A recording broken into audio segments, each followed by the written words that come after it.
His name is Sigmund. His father's hall was built around a great tree, and one day Odin comes and thrusts a sword into the tree, a gift to whomever can release it. Many try, but the sword comes out in secret.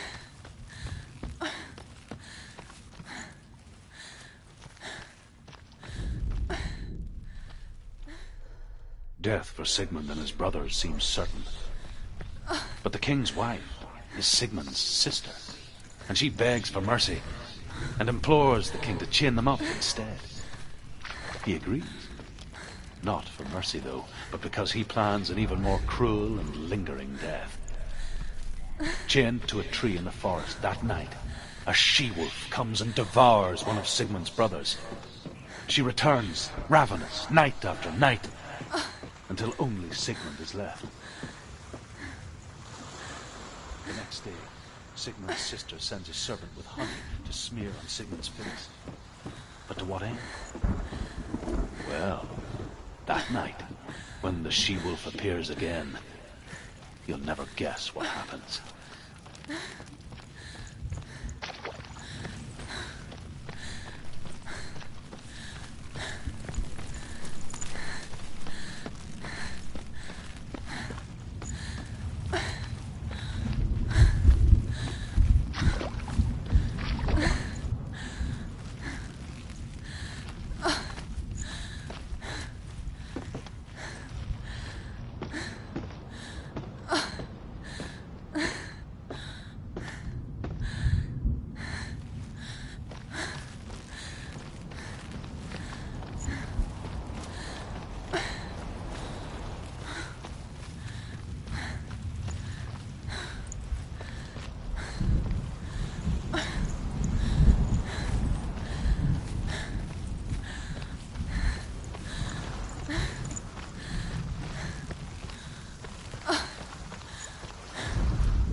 As the she-wolf licks the sweet honey from Sigmund's face, as the she-wolf licks the sweet honey from Sigmund's face, he bites the wolf's tongue. The she-wolf pulls away, but Sigmund holds on. The chains break, and he is free. After his escape, Sigmund lives like us, hidden in the forest. His enemy, King Siggeir, believing him dead, as his sister plots revenge. And for vengeance to succeed, even the great Sigmund needs help. So she sends her sons to him. But their blood is weak and corrupted, and they're put to death by Sigmund.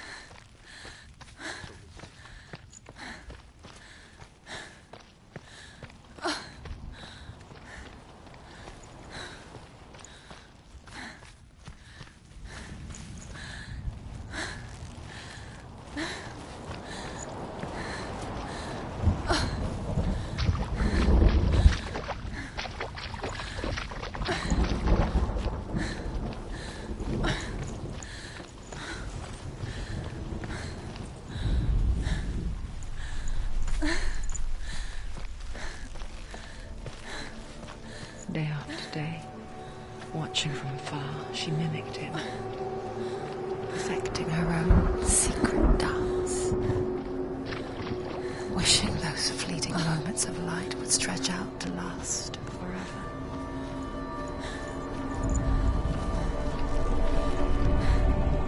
Sigmund's sister trades shapes with the sorceress, and in disguise, she lies with her own brother. She gives birth to a son named Senua. After a time, she sends him to the forest.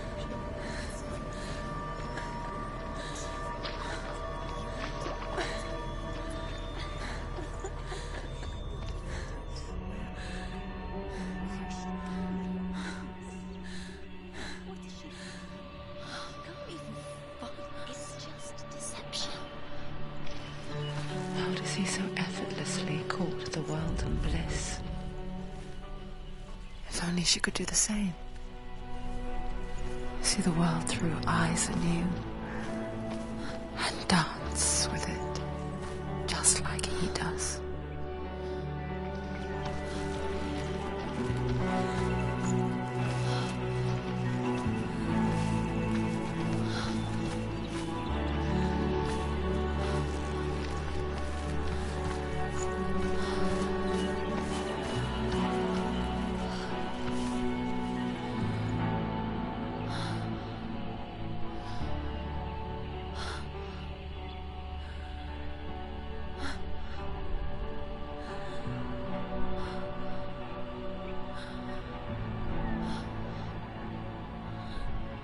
What's your name? Senua. I haven't seen you before. I don't leave home much. Oh, Zenua's daughter. I have to go. Wait. Who taught you to fight like that? No one. No one. Well, I watched you, and... You learnt all of that from watching me? You should become a warrior, you know. Me?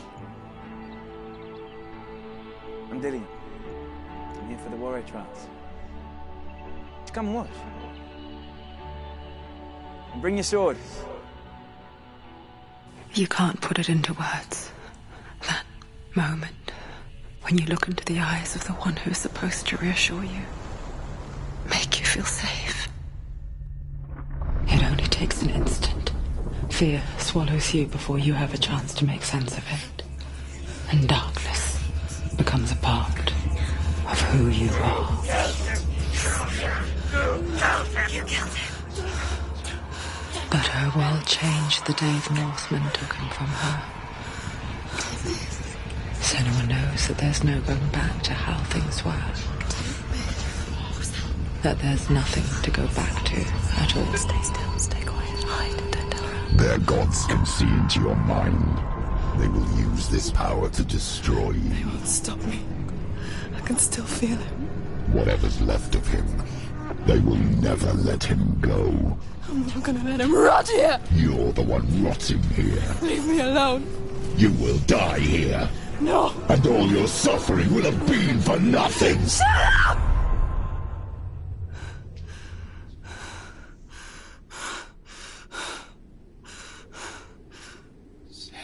Dillian? Is that you?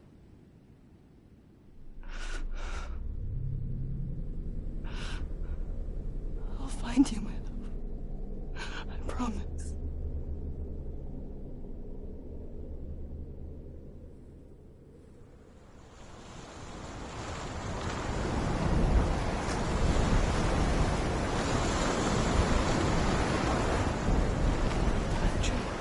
Can you see him?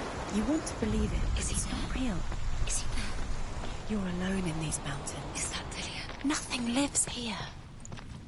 You won't survive. You met him by the tree. She met him by the tree.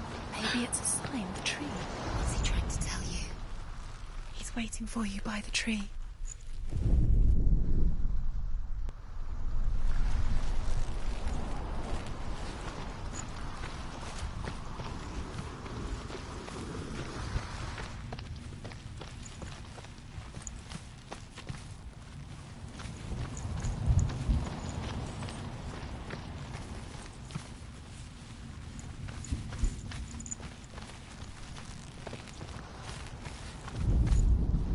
As Sigmund and Sinfjotli are being buried alive, Sigmund's sister throws an armful of straw into the grave mound. Hidden in the straw is Sigmund's sword, the gift of Odin. They cut their way out of the grave mound and set fire to Siggeir's hall.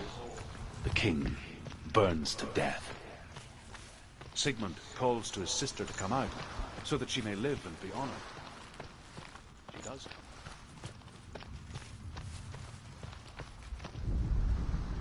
And here is the end of Sigmund's story. He was a fierce and great warrior who fought many battles.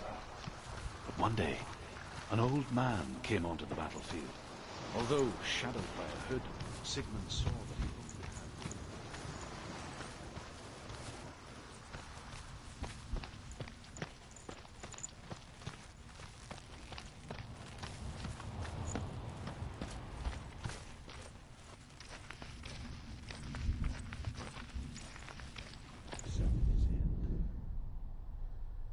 Dying, he tells his wife that she is the child, and that her son will one day make a great weapon out of the fragments of his sword. Take it.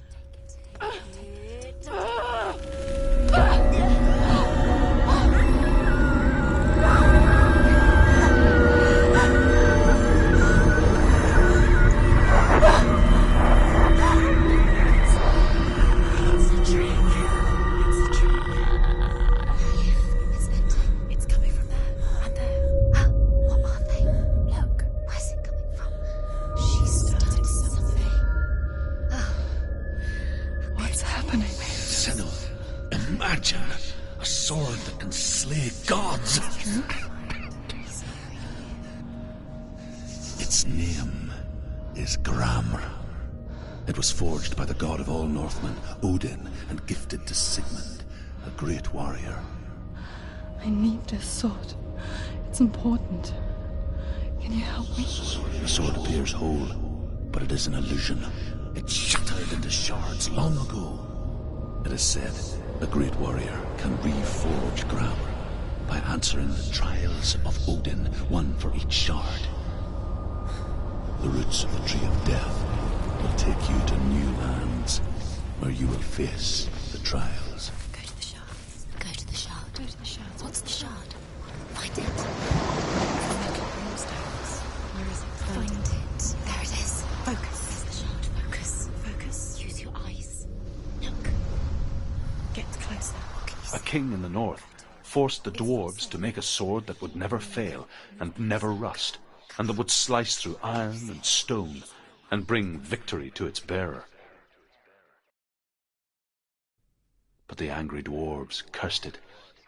It would be the death of a man every time it was drawn, and it would be the death of the king. Let me tell you about the sword Tyrving.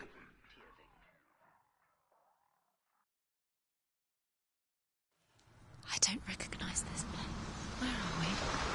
Where is she? It feels wrong. Where are we now?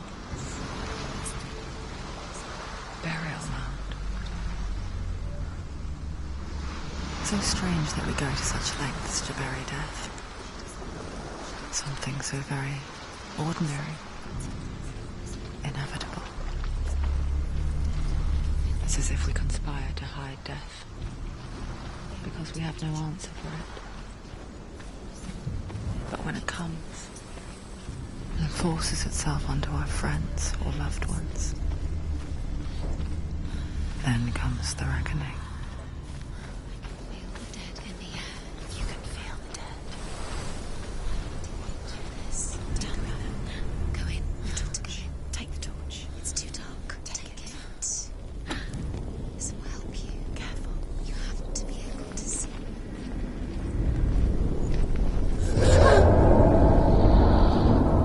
Who's there?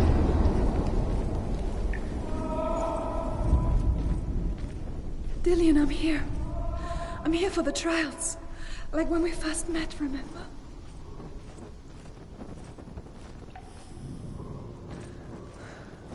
I'll find him.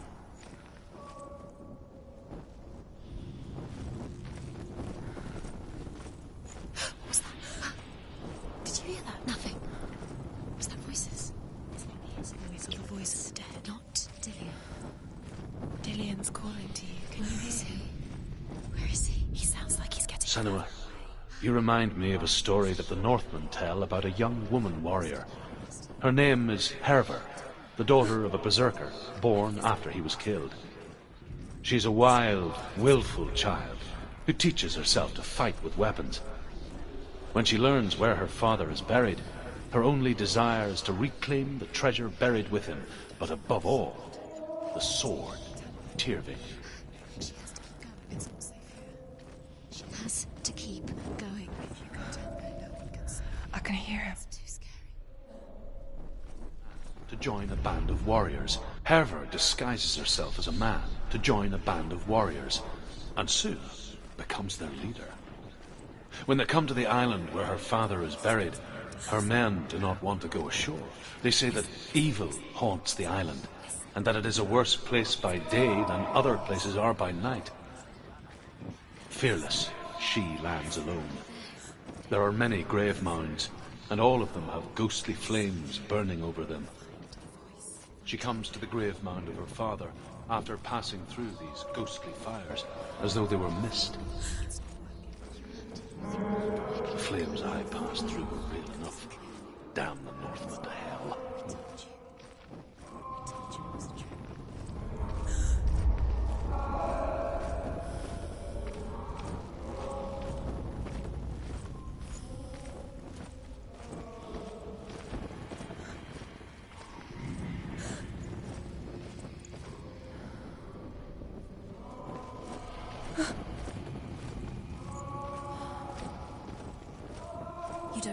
Is it?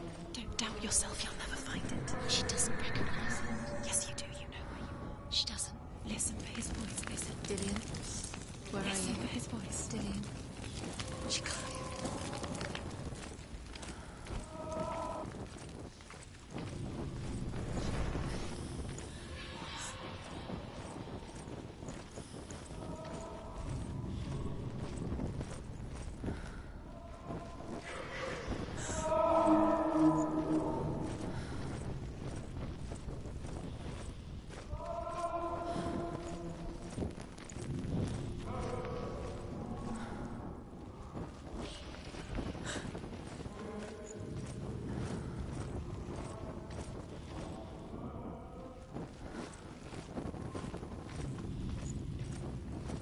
Doesn't sound like Dillian. What's happening?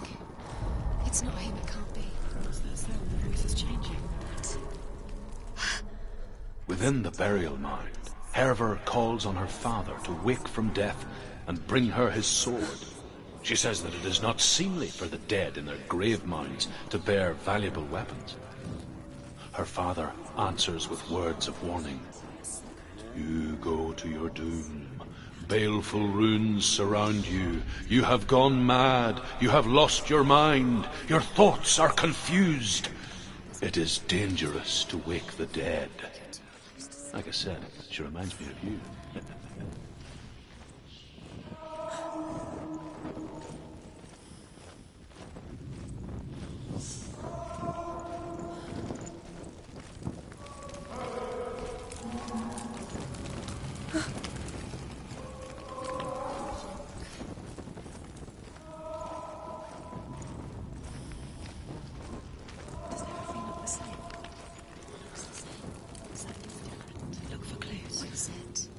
What's different? There's a clue. Look. Light the torch. Light it. Look for the torch. Light it. Help you. What can you see? It'll help you see.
It's not Dillian.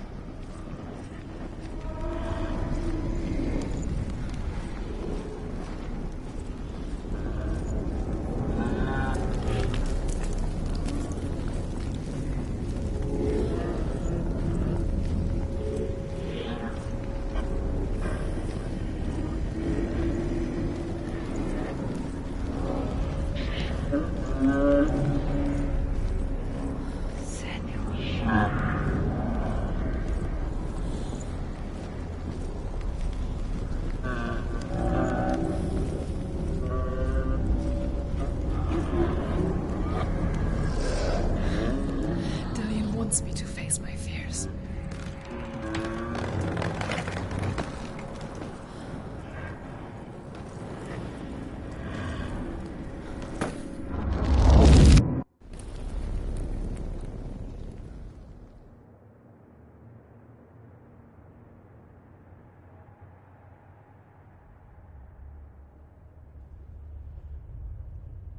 Father?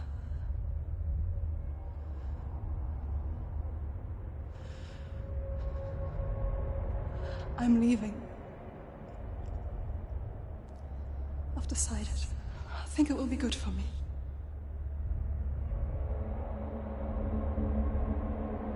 It's the darkness. It's speaking through No, you. Dad, it's me. I think I can beat it. In my own way.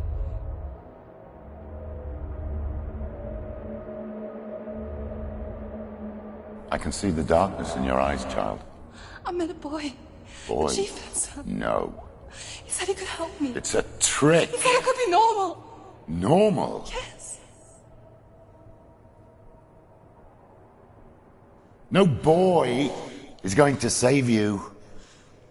No one can. When they see the rot growing inside you, No! they will turn their back on you. The gods can only fix you through my hand. You're going nowhere. No. You will not defy the gods.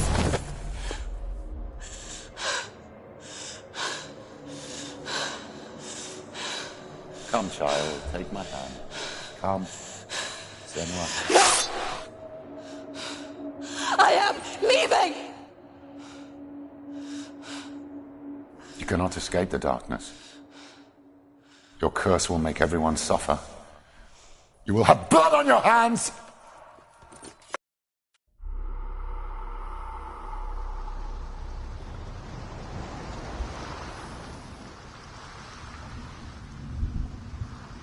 It's done. You did it. But there's more. Keep going. There's more. You're tired.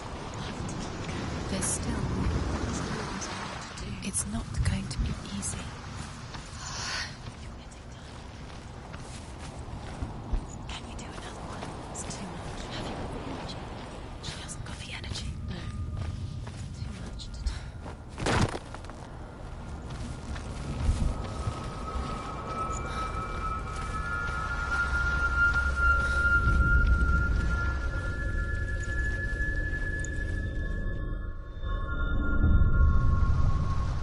I want to tell you a story about a god of the Northmen called Balder.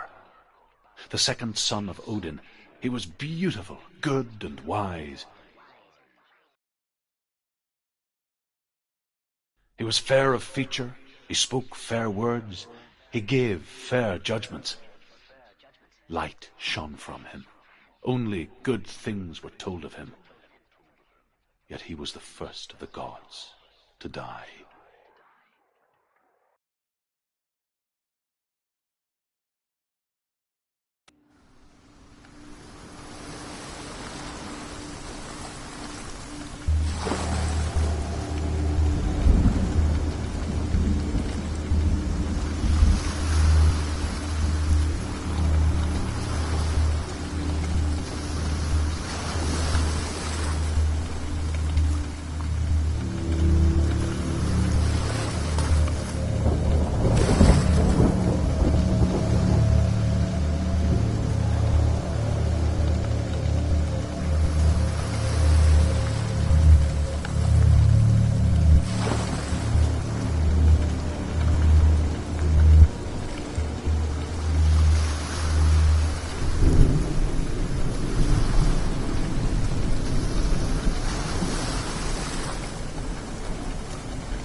It's lighter.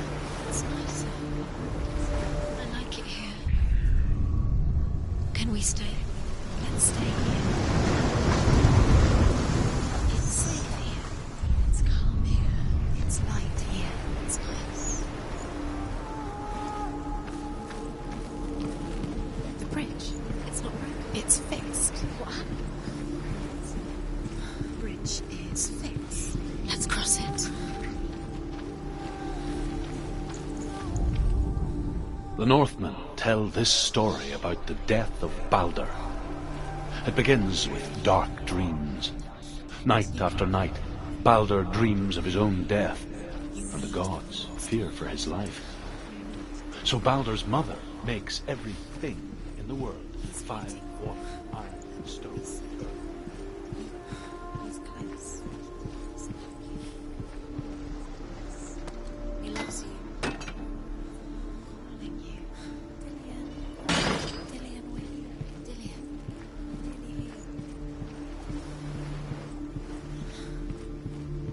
Only Loki, father of Hela, mistress of death, is not amused.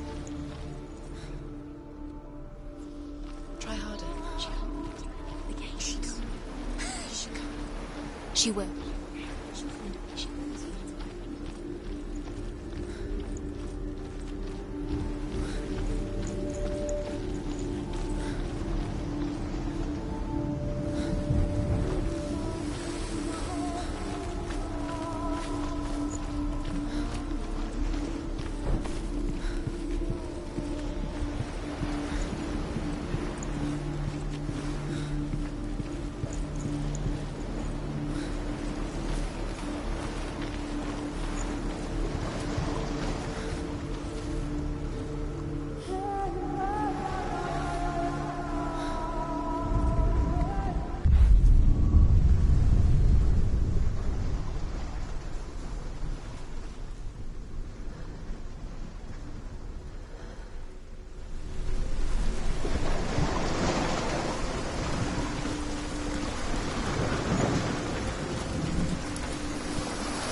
Go through it. It's dangerous. Follow it.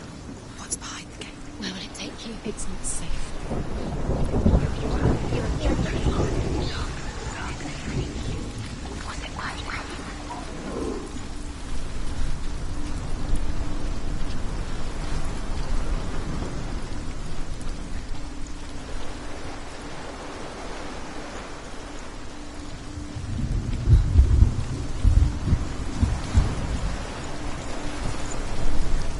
Curse. And now the darkness is swallowing you both.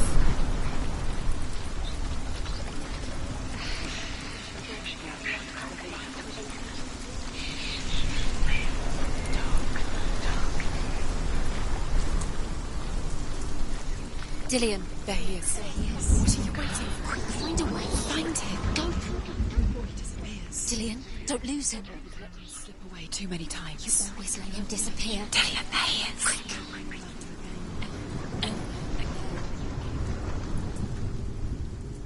Where is he? Where's he gone? We're in the wrong world. He's not here. She's in the wrong world. He's not in this world. He's in the other one. He's in the other one. He's in the dark world. The dark. The dark world.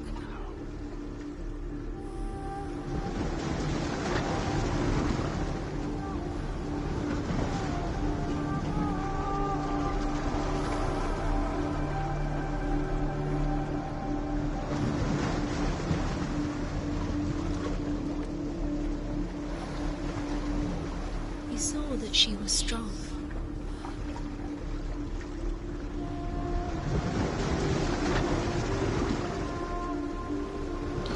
He was the only one she could trust. Could she trust him?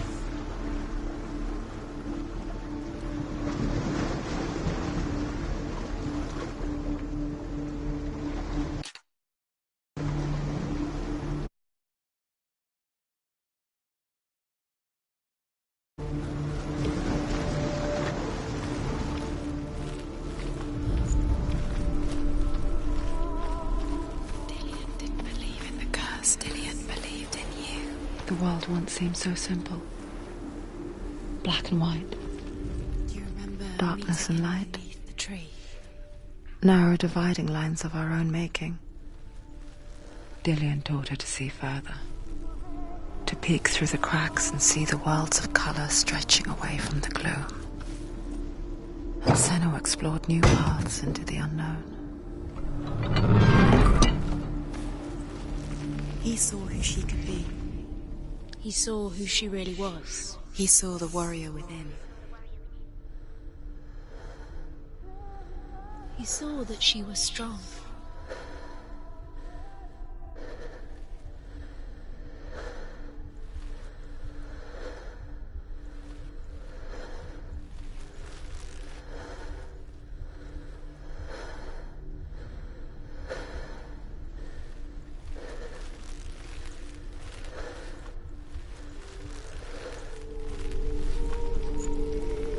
Dillian saved you from them.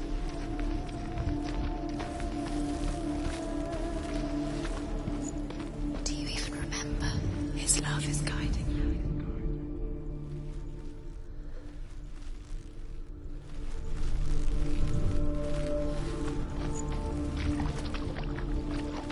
You can't go up there. You can't go up Not there. in this world.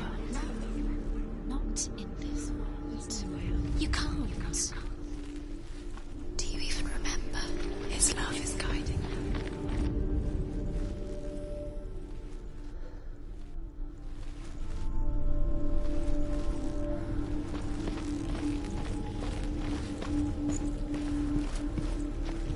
Do you remember meeting him beneath the tree? The gods feast and rejoice and amuse themselves by throwing spears and stones at Balder, striking at him with sword and axe. But he comes to no harm, whatever they do. The gods never cease to wonder at this great marvel. But Loki shapes himself into a woman and asks Balder's mother, "Is it really true that all things promise to keep him safe?" "I did not ask the mistletoe," Balder's mother confesses. "I thought it was too young." Oh dear.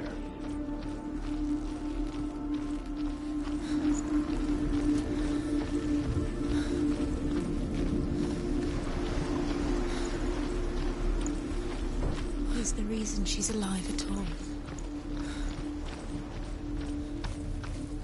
Dillian undoes the curse. What does it feel like to feel a love so strong?